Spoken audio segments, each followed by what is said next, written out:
ನಮಗೆ ಬರಬಾರ್ದಾಗಿದೆ. ನಿಜವಾಗ್ಲೂ ನಾವು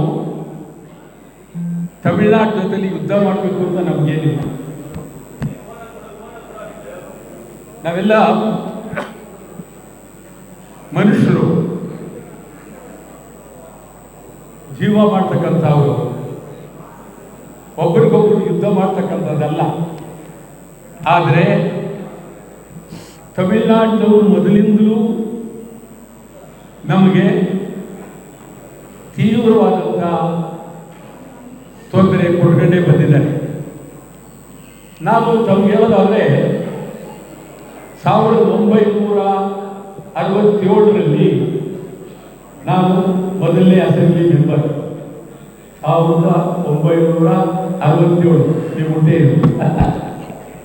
1967ರಲ್ಲಿ ಅಸೆಂಬ್ಲಿ ಮೆಂಬರ್. ಬಹುಶಃ ನೀವು ಯಾರು ಗೊತ್ತಿರಲಿಲ್ಲ. 1967 ಅಸೆಂಬ್ಲಿ ಮೆಂಬರ್ ನಾನು ಹುಟ್ಟಿದ್ದೆ, ನೀವು ಹುಟ್ಟಿದ್ರಿ, ನಿಮಗೇನು ಗೊತ್ತಿಲ್ಲ. ಆಮೇಲೆ ನಿಜಲಿಂಗಪ್ಪನವರು ಅಧ್ಯಕ್ಷರು, ಒಬ್ಬ ಮುಖ್ಯಮಂತ್ರಿ ಆ ದಿನಗಳು.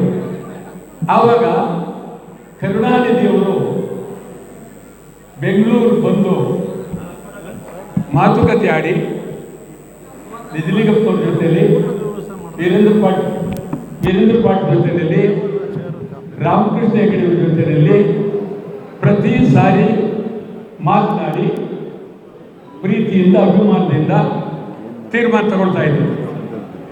ಅದಾದ ಮೇಲೆ ಬಹಳ ಒತ್ತಡ ಮಾಡಿ ತಮಿಳುನಾಡಿನವರು ಇದು ಮಾತುಕತೆ ಪ್ರಶ್ನೆ ಅಲ್ಲ, ಇದಕ್ಕೆ ನಿರ್ವಹಣಾ ಸಮಿತಿ ಮಾಡಲೇಬೇಕು ಅಂತೇಳಿ ತೀವ್ರ ಹಠ ಮಾಡಿದ್ರು. ಕೊನೆಯದಾಗಿ ಕರುಣಾನಿಧಿ ಜೆ ಎಚ್ ಪಟೇಲ್ ಕಾಲದಲ್ಲೂ ಬಂದಿಲ್ಲ ಬಹಳ ಇದರಲ್ಲಿ. ಈ ಪರಿಸ್ಥಿತಿಯಲ್ಲಿ ಇವತ್ತು ಕರ್ನಾಟಕ ರಾಜ್ಯದಲ್ಲಿ ಕೃಷ್ಣರಾಜ ಸಾಗರದಲ್ಲಿ ನೀರಿಲ್ಲ.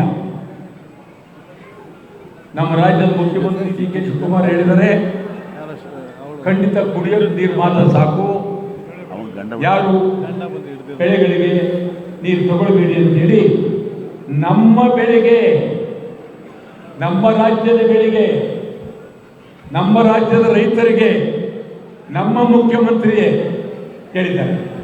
ಅಂದಮೇಲೆ ನಮಗೆ ನೀರಿಲ್ಲ ಅನ್ನೋದು 100ಕ್ಕೆ 100 ಖಾತ್ರಿ. ಈ ವಿತರಣಾ ಸಮಿತಿಯವರು ಇವತ್ತು ತಿಂಗಳ ಹಿಂದೆ ಬಿಡಬೇಕಾಗಿಲ್ಲ ಅನ್ನೋದು.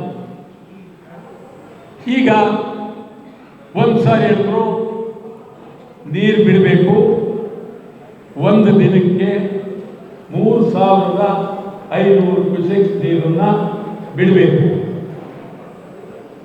ಸುಮಾರು 4.5 TMC ನೀರು ಆಗುತ್ತೆ.